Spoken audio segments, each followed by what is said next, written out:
السلام علیکم ورحمۃ اللہ وبرکاتہ۔ ناظرین، استقبال ہے فکر و خبر اسٹوڈیو میں، میں رضوان احمد ندوی ملکی اور عالمی اہم اور خاص خبروں کے ساتھ۔ تو ناظرین، چوتھے مرحلے کی ووٹنگ جاری ہے، اس کو لے کر بہت ساری ویڈیوز جو ہے وہ وائرل ہو رہی ہیں۔ آخر کیا معاملہ ہے آپ کے سامنے رکھیں گے۔ اقتصادی دہلی میں کیجریوال پھر سے مشکلوں میں پھنس گئے ہیں، ایک نیا معاملہ سامنے آیا ہے، اس کے بعد اب دیکھنا ہوگا کہ آگے کیا ہونے والا ہے۔ وہیں غزہ میں کیا حالات ہیں، اور مصر نے ایک اور کیا بڑا فیصلہ لیا ہے جس سے کہ اسرائیل ناراض ہو گیا ہے۔ یہ تمام خبریں جو ہے وہ خبرنامے میں آپ کے سامنے رکھیں گے، اس کے ساتھ ہی بہت ساری اہم اور خاص خبریں ہیں وہ بھی آپ کے سامنے رکھیں گے۔ تو ناظرین بنے رہیے گا ہمارے ساتھ، دیکھتے رہیے خبرنامہ۔ شمال غزہ کو اسرائیلی فوج نے آج 4 بار پھر سے وحشیانہ حملوں کا نشانہ بنایا ہے۔ کارروائیوں میں اسرائیلی فوج کے ٹینکس اور جنگی جہازوں نے حصہ لیا۔ اسرائیلی فوج نے شمال غزہ کے علاقے جبالیہ پر جو ہے شدید بمباری کی ہے، جبکہ وہاں زخمیوں کو اسپتال منتقل کرنے والی امدادی کارکنوں کو بھی جو ہے جو ان کی ایمبولینس ہے اس کو بھی نشانہ بنایا گیا ہے۔ اسرائیلی فوج نے شمال غزہ جو علاقہ ہے، اسرائیلی فوج نے کچھ ماہ قبل کہا تھا کہ انہوں نے اس علاقے کو محفوظ علاقہ بنا دیا ہے، وہاں سے حماس کا انہوں نے خاتمہ کر دیا ہے، لیکن اب اسرائیلی فوج کا کہنا ہے کہ تازہ حملے اس لیے کیے گئے کیونکہ اسرائیل چاہتا ہے کہ حماس وہاں واپس نہ آ سکے۔ وہیں حملوں میں شدت کے بعد بتایا جا رہا ہے کہ رفح سے تقریباً 3 لاکھ افراد جو ہے نقل مکانی کو مجبور ہو گئے ہیں۔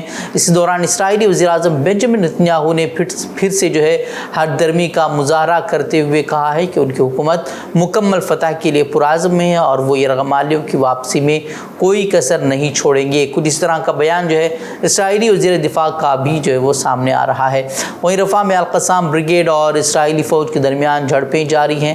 عز الدین القسام بریگیڈ نے اعلان کیا ہے کہ اس نے رفح شہر کے مشرق میں جارج اسٹریٹ کے مشرق میں ایک صہیونی فوجی بردار جہاز کو نشانہ بنایا ہے۔ دوسری جانب امریکی وزیر خارجہ کا بیان سامنے آیا ہے جس میں اس نے کہا ہے کہ اسرائیل کے پاس رفح کے شہریوں کے تحفظ کے لیے قابل اعتماد منصوبے کا فقدان ہے۔ وزیر خارجہ اینٹونی بلنکن نے اسرائیل کو 3500 بموں کی ترسیل روکنے کے فیصلے کا دفاع بھی کیا اور کہا کہ ان کو جنوبی شہر رفح میں استعمال کیا جا سکتا ہے، جہاں اسرائیل کے پاس 14 لاکھ پناہ گزین شہریوں کے تحفظ کے لیے قابل اعتماد منصوبے کا فقدان ہے۔ ایک اور بڑی بات اس نے امریکی وزیر خارجہ نے کہی کہ اگر اسرائیل یہ سوچ رہا ہے کہ اس کے حملے حماس کو ختم کر دیں گے تو یہ اس کی خام خیالی ہے، بلکہ اس سے صرف افراتفری میں اضافہ ہوگا۔ حالانکہ امریکہ اب بھی جو ہے وہ اسرائیل کے ساتھ ہی کھڑا ہوا نظر آ رہا ہے۔ وہیں عالمی عدالت انصاف میں اسرائیل کے خلاف فلسطینیوں کی نسل کشی کے مقدمے میں مصر نے جنوبی افریقہ کا ساتھ دینے کا فیصلہ کیا ہے۔ مصری وزارت خارجہ کا کہنا ہے کہ اسرائیل کے خلاف مقدمے کی حمایت میں وہ باضابطہ شامل ہوں گے۔ اسرائیل کے منظم حملوں اقدامات کے باعث فلسطینی اپنی زمین چھوڑنے پر مجبور ہیں۔ اس طرح کا بیان جو ہے وہ مصر کی طرف سے سامنے آیا ہے۔ ویسے آپ سبھی کو معلوم ہی ہوگا کہ جنوب افریقہ نے رفح حملے کے دوران عالمی عدالت سے اسرائیل کے خلاف مزید اقدامات کا مطالبہ کیا ہے۔ وہیں سابق امریکی جنرل مارک میلی نے امریکہ کے دنیا میں بڑے پیمانے پر مسلمانوں کے قتل عام اور ان کے جنگی جرائم کا اعتراف کر لیا ہے۔ مارک میلی نے کہا کہ تاریخ میں امریکہ اور اسرائیل نے سب سے زیادہ لوگوں کا قتل عام کیا ہے اور دنیا میں سب سے زیادہ مسلمانوں کی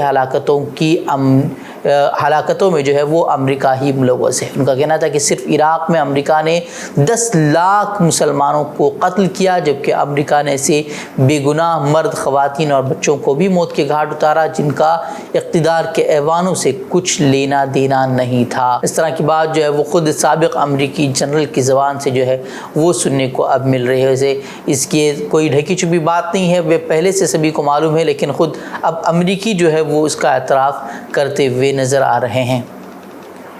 ملک میں لوک سبھا انتخابات کے چوتھے مرحلے کی ووٹنگ آج جاری ہے۔ رائے دہندگان میں جوش نظر آ رہا ہے۔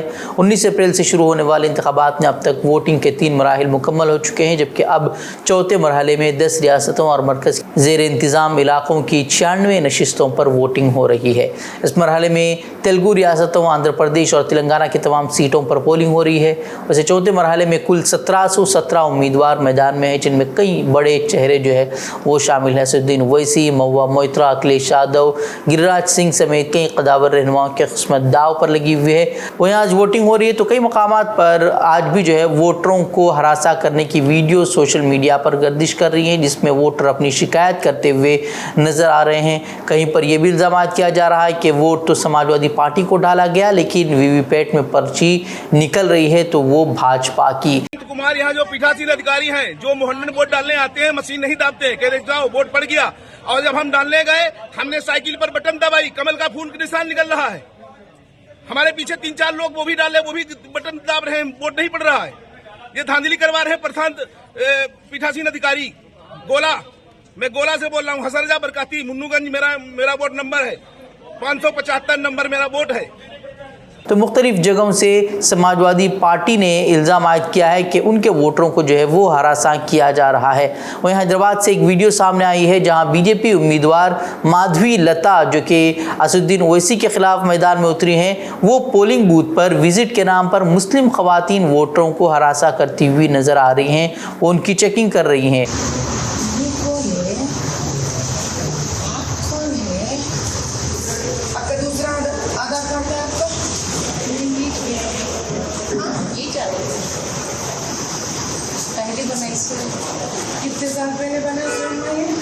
اور سوشل میڈیا پر خاص کر اب اس کو لے کر سوال اٹھائے جا رہے ہیں کہ اس طرح کی حرکت کے باوجود الیکشن کمیشن خاموش کیوں ہے؟ کیا اب الیکشن کمیشن مکمل طور پر بی جے پی کے قبضے میں؟ اس طرح کے لگاتار سوالات اٹھ رہے ہیں، کئی میمز جو ہے وہ اس کو لے کر الیکشن کمیشن کو لے کر بن رہے ہیں، لیکن الیکشن کمیشن اب بھی ایسا لگتا ہے کہ وہ خواب غفلت میں پڑا ہوا ہے۔ دہلی میں ایک نیا ہنگامہ شروع ہو گیا ہے۔ دہلی خواتین کمیشن کی سابق چیئرپرسن اور عام آدمی پارٹی کے رہنما سواتی مالیوال نے الزام عائد کیا ہے کہ سی ایم ہاؤس میں کیجریوال کے کہنے پر ان کے قریبی ساتھی ویبھو کمار نے انہیں ہراساں کیا ہے، ان پر حملہ کیا گیا ہے۔ اس طرح کی خبریں جو ہے وہ سامنے آ رہی ہے۔ بتایا جا رہا ہے کہ دہلی پولیس کو سی ایم ہاؤس سے مالیوال کی طرف سے 2 PCR کالز کی گئی تھی۔ قابل ذکر بات ہے کہ ویبھو کمار نے حال ہی میں اس وقت سرخیاں بنائی تھیں جب دہلی وجیلنس ڈپارٹمنٹ نے انہیں دہلی کے وزیر اعلیٰ اروند کیجریوال کے پرسنل سیکریٹری کے عہدے سے غیر قانونی تقرری کا حوالہ دیتے ہوئے برطرف کر دیا تھا۔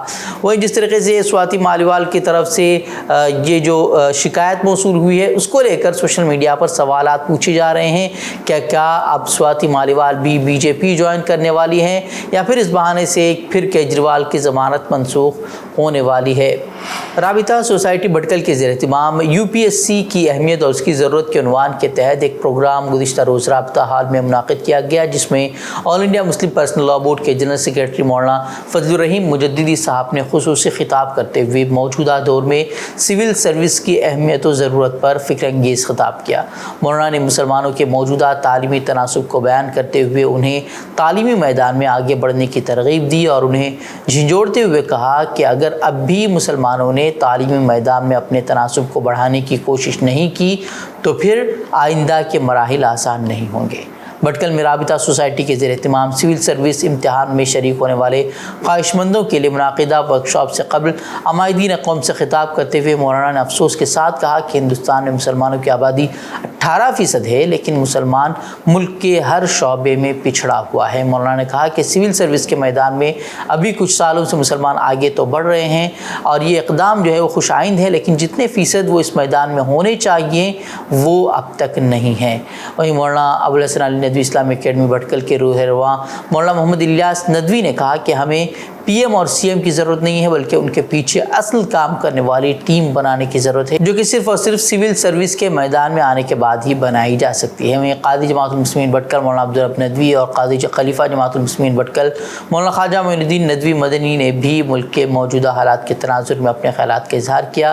رابطہ کے سیکریٹری جنرل جناب عتیق الرحمن منیری نے بھی اپنے خیالات کا اظہار کیا اور اس کے لیے رابطہ کی جانب سے مکمل تعاون دینے کی بھی یقین دہانی کرائی۔